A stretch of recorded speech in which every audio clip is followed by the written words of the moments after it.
right. Good morning. Welcome to Spill the Booch. I'm Mara, and we have with us Terri, Marija, and Coach Carol. And Terry's also a coach. Today we are reading Reddit stories about new yoga studio that has no students. And our team here is going to share their personal experience and any advice they would have for this student or studio. And we'll go from there. So the story is new yoga studio has no students. I just joined a new studio, dot, dot, dot. The problem is nobody attends class there. The studio opened a couple of months ago in a small community, but now I'm finding it unbearable to keep going. It's like nobody else is signing up for classes. I don't get it. I'm beginning to dread the forced one-on-one social interaction with me and the instructor.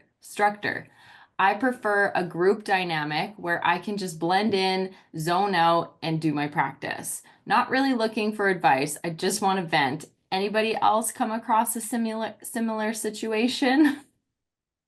Well, my initial thought is one, you're getting some pretty good deals on some private classes there. And two, it's a new studio. They're gonna be a little bit slow at first. Probably a little slower than they expected, but what do you guys think?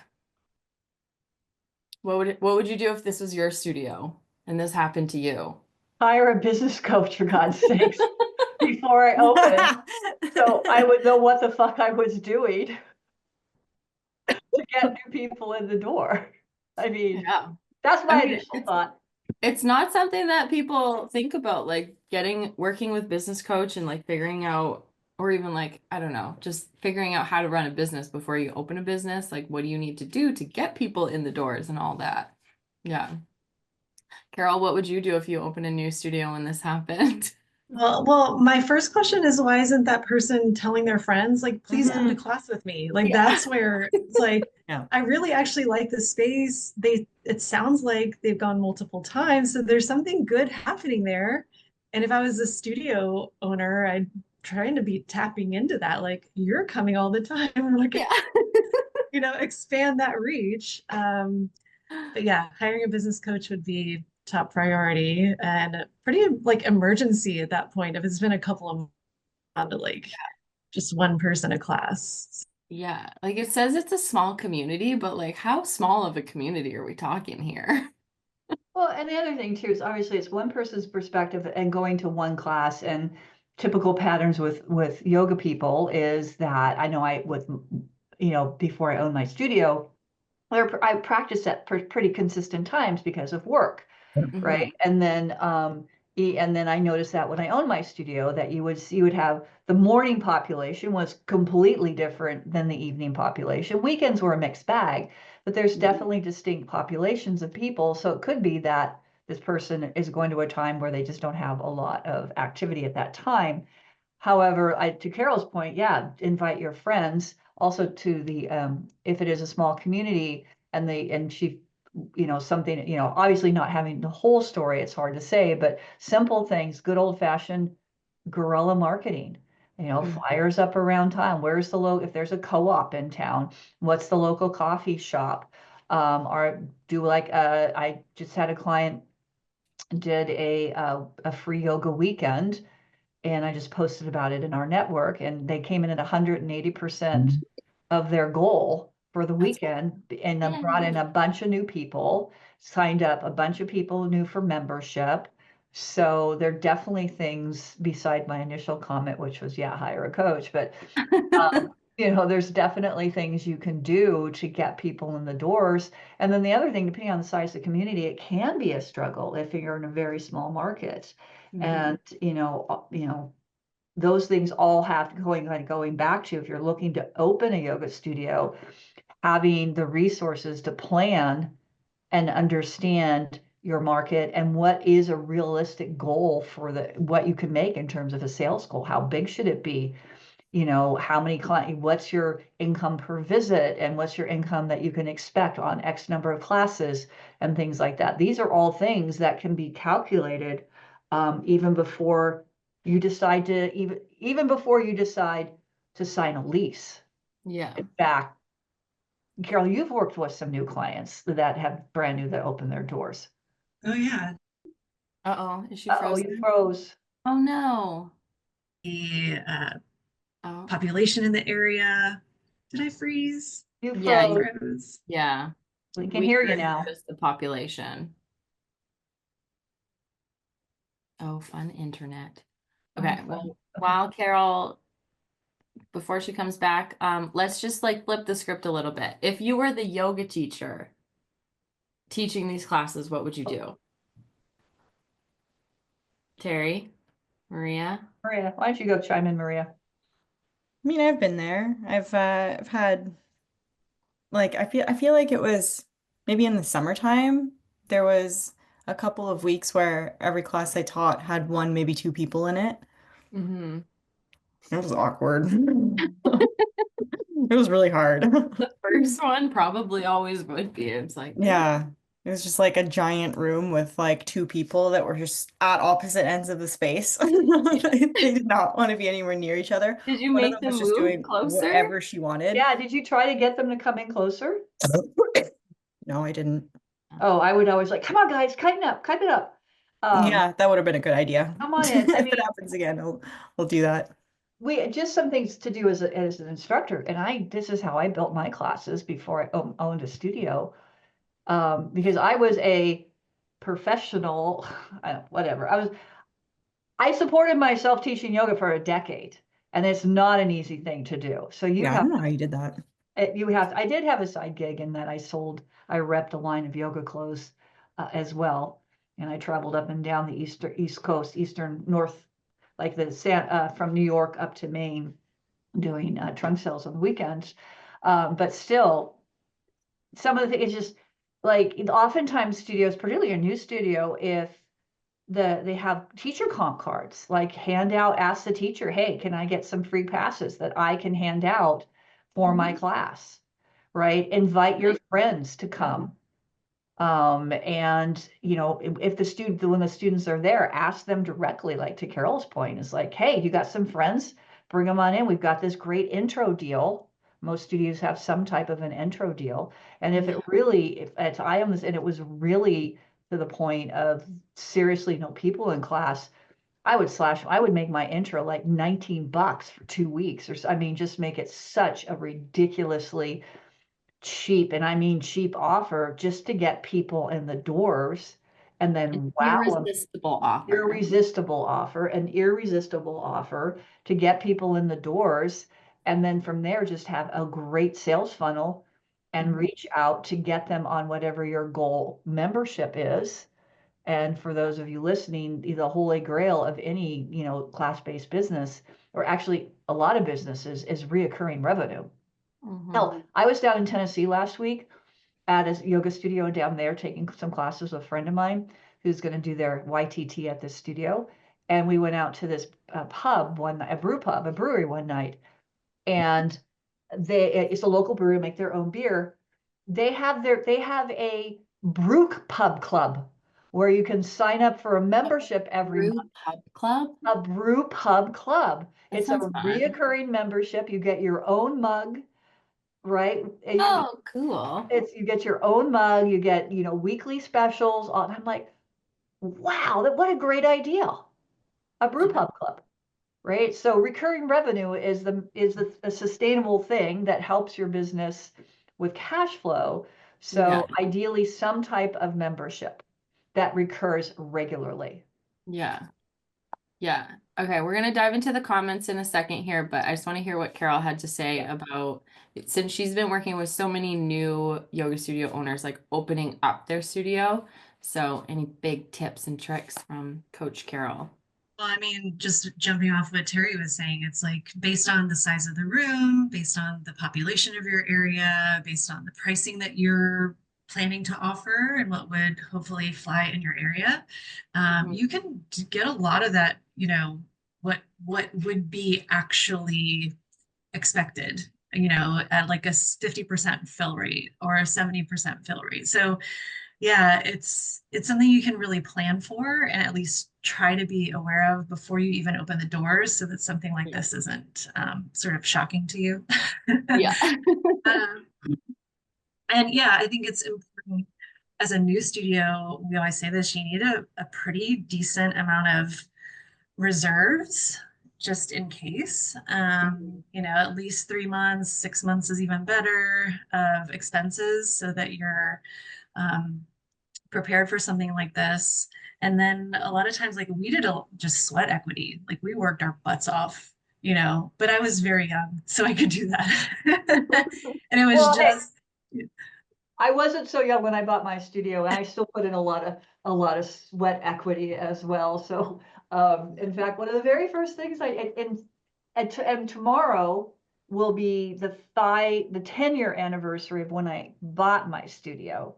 When I Ooh. took, when I signed the deal and it became mine. Oh, And I'll awesome. never forget, one of the first official things I did as a studio director was pull the massive hair clog out of the shower and clean the shower drain. And I'm like gagging the whole time. It was the job I hated the most because we were a hot studio, so we had showers. Yeah. And I remember because my late dad, you guys heard me say this before, was my first boss, my hero, my mentor. And I remember I'm cleaning this thing out and it's just disgusting. I look up, I said, I know you're laughing at me, Dad. I know you're laughing at me. Aw. Oh, Anyway, but yeah. I could never. I think I would like wear a hot dog suit to make more money so I could afford to bring a plumber in than do that. Well, it's just you had to every so Oh, often. I You get just it. I had hear to, you. you worked in a hot studio. Oh You just yeah. every And so often you just have to go in there and just really clean out the hair trap. I was so happy when I finally hired somebody to be able to do that. Anyway, yeah, that's funny. Okay, let's check out some of the comments. So one of the most popular had 685 upvotes. I started teaching at a gym over a year ago and absolutely had to build up my class. For many months, it was me and 0 to 1 person at a time, then gradually 2 to 5 people. But over time, it grew and grew. Last week, I had 12 people. Look at it like a private lesson. The cost is big. The instructor is grateful that you're there. And yes, it is more fun to do it in a group. And I like blending into the background too, but don't give up on the new studio yet. Invite a friend. So that's just Mm. like very reassuring of everything that we just said, which is great. Another comment, everyone is different. I personally love it when no one shows up for that exact reason. Kind of a free private lesson. I get so much more out of these classes. It's amazing how poses become muscle memory. And this type of class, I just love the pose focus. Another one. Yeah, these are like all basically like you guys, we're on top of it. A lot of the comments are exactly what we were saying. Um, this is the absolute dream because I'm fighting for a mat spot at my studio. So it could go the opposite way. Like you could be like, I remember my first yoga class actually. I can't remember who was teaching it. It was either Josh or this other teacher, Adam. I know it was a man because I was like literally right there, and they like always wear their little shorts. And, anyways, so like the studio was set up, the podium was at the front of the room, and there's 3 rows of people, and it was a hot yoga class. And my friend, she's like one of those really hardcore workout people who like really loves to sweat. And she told me to wear just like Lulu pants or sweatpants and a t-shirt. And I was like, okay. And like the back then, like Lulu was like first coming out. So those pants were thick, you Heck. know? And so anyways, I wore my Lululemon pants, a cotton t-shirt, Oh my and God. oh my God. And it was like packed like sardines in there. And it was a Saturday morning, 10 a.m. class. And the only spot left was right at the front, in front of the podium. And it was awful. And I hated every second of it. And I was so hot and I was dying. And I was like, I'm never doing this again. You're not a good friend. But anyway, look at me now. similar. What made you go back after that? I just felt so good after. Mm, Yeah. And then, you know what? I showed up 15, 20 minutes early for every class after that, so I didn't have to sit or that's it. practice right in front of the podium. Which is why nowadays, which I think is awesome, is a lot of the new softwares that the software support in the wellness space offer some type of pick a spot where you Oh, can set up even the in a yoga layout. class? Yes, Mhm. Walla offers it. Interesting. Mind Body offers it. Mariana Tech offers Yeah, it. I'm not sure who, Arquetta offers it. Wellness living. Wellness Living offer, like a lot of interesting. so you Hmm. send them a diagram of your room Yeah.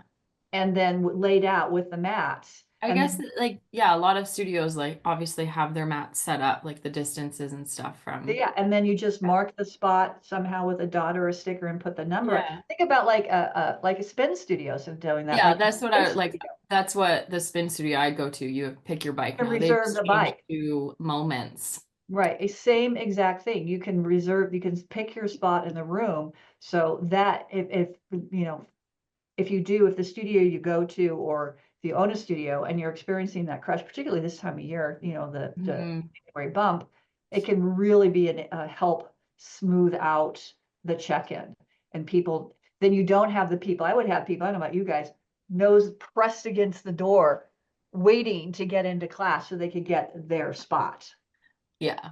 right? Hmm. Yeah. And this way they can reserve their spot and you don't have this crush of people trying to get in the room as you're trying to clean it, get it organized so that they can claim their spot. Yeah.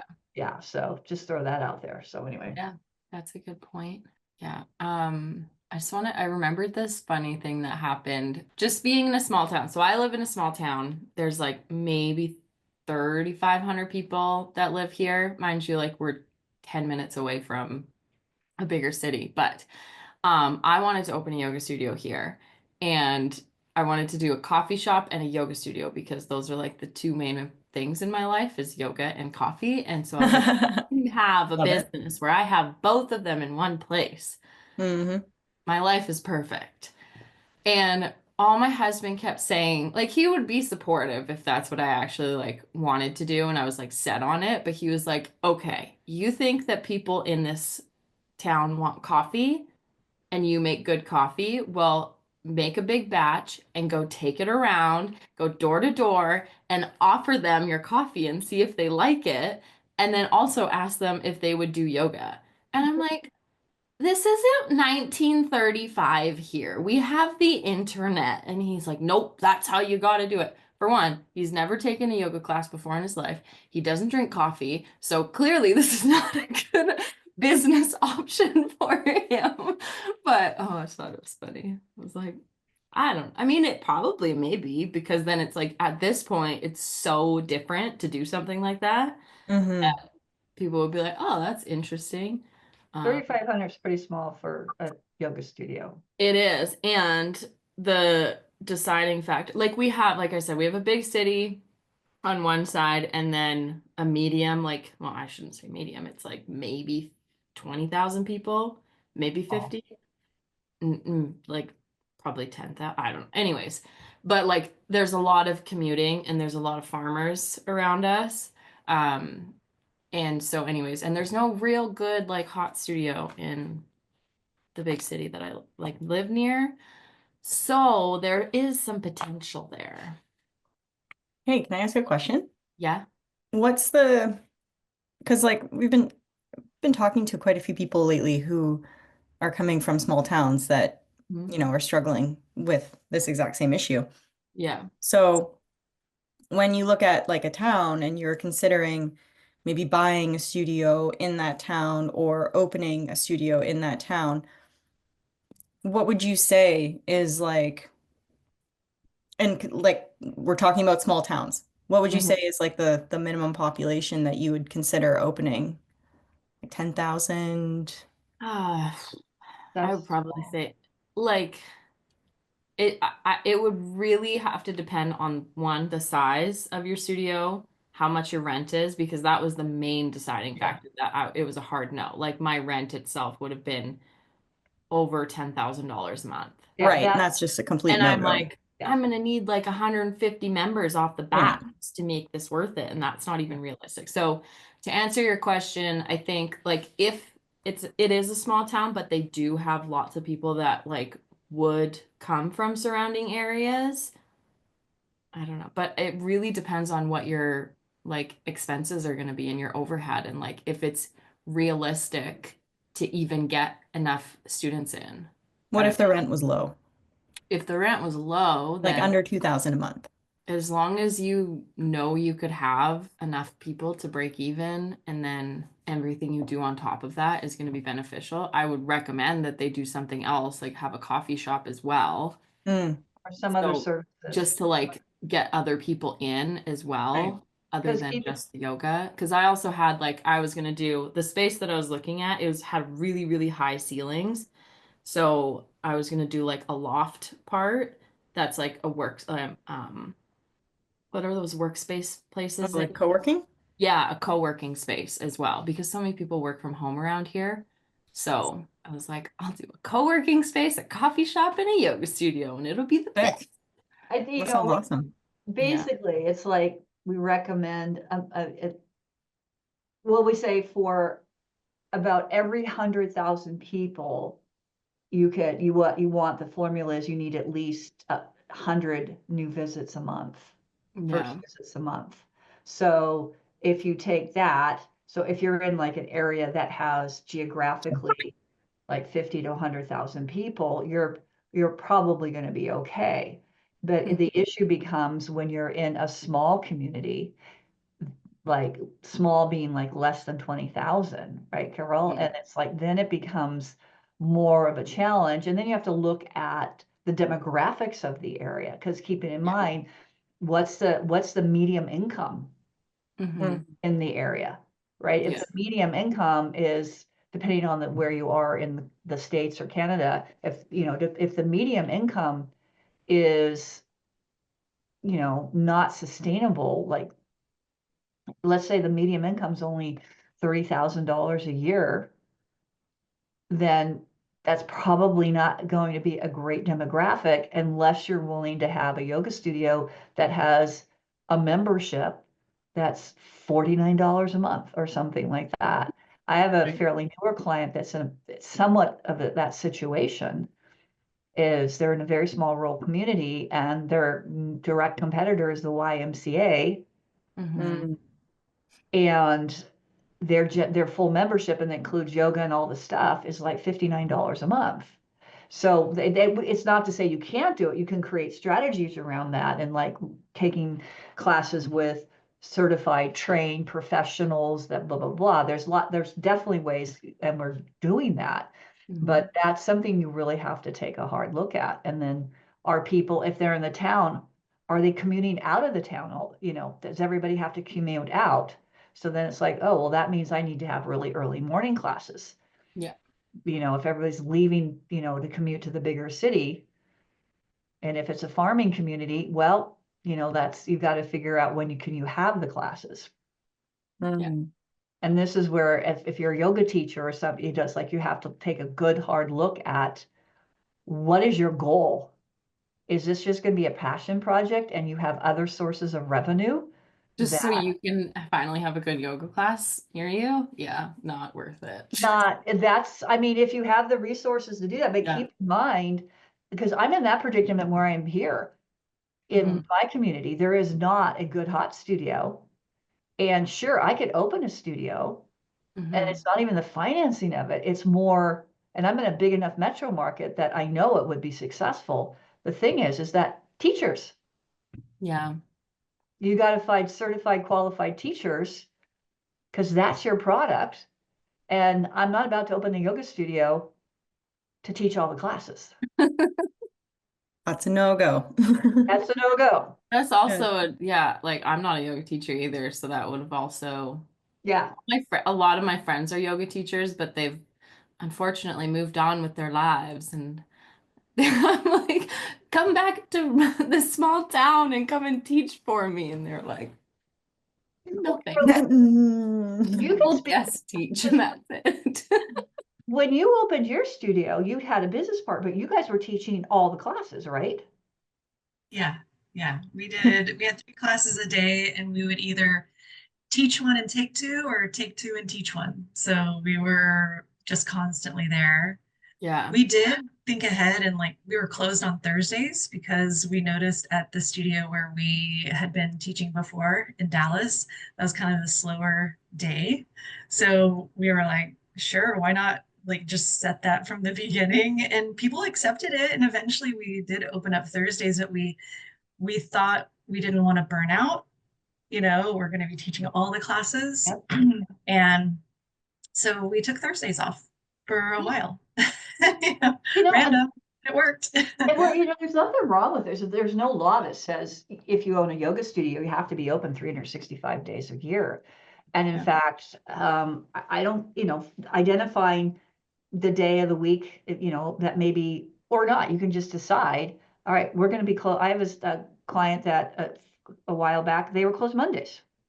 Yeah. Like a lot of restaurants are closed on Mondays, A lot of businesses are closed on Mondays lately. Yeah. particularly if they're like, now I wouldn't necessarily recommend being closed on Saturday and Sunday for a yoga studio. Yeah. Because those tend to be that a lot of times, if that can be the only time people, but like to Carol's point, just a random day off in the week. And I Yeah. think Wednesday or Thursday it does, truthfully, it really doesn't matter if you set it from the beginning like they did. And then so Carol, how long was it? Because I bought an existing studio. So I had teachers, there were already teachers. And yes, I taught when I first bought the studio. I think I was teaching eight or so classes a week. And by the time I sold it, I was down to like 2 or 3. But Carol, when did you start getting other teachers?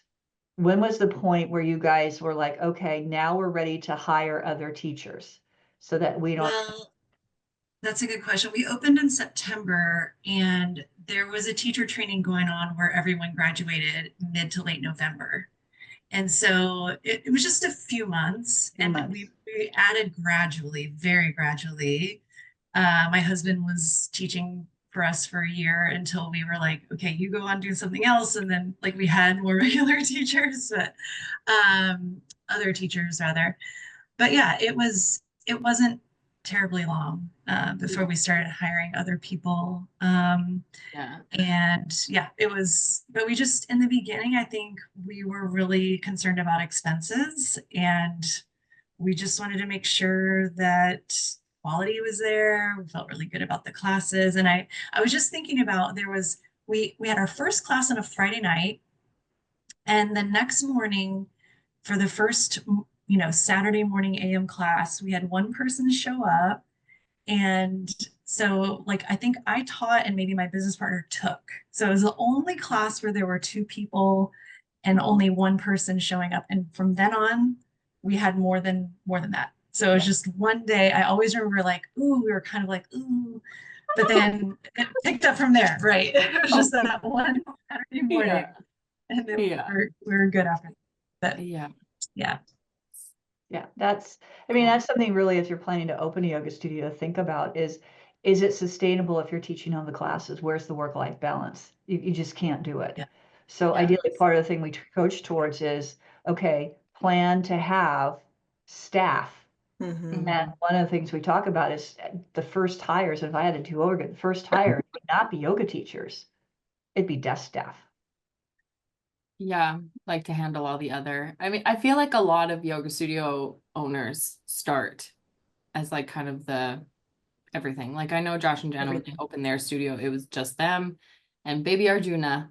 And one of them would teach, the other one would watch the baby, and they would just rotate. And he had a little bassinet on the front desk, and until they started getting new teachers in, and yeah. Well, and I think that can definitely work if you have a partner, whether it's your business partner, your romantic partner, whatever. If you're trying to do it solo, I think that's Oh, where that would be exhausting. it's exhausting. So Yeah. I mean, these are all considerations that if you're Yeah. looking to open a business, any business, but particularly like a yoga studio, you need to take into consideration. And that's why, Carol, you made the point of having the cash reserves, right? I remember we had a client, this was years ago, Carol, I don't know, it was right around whenever it was. I remember maybe it was right after I came on board in 2021.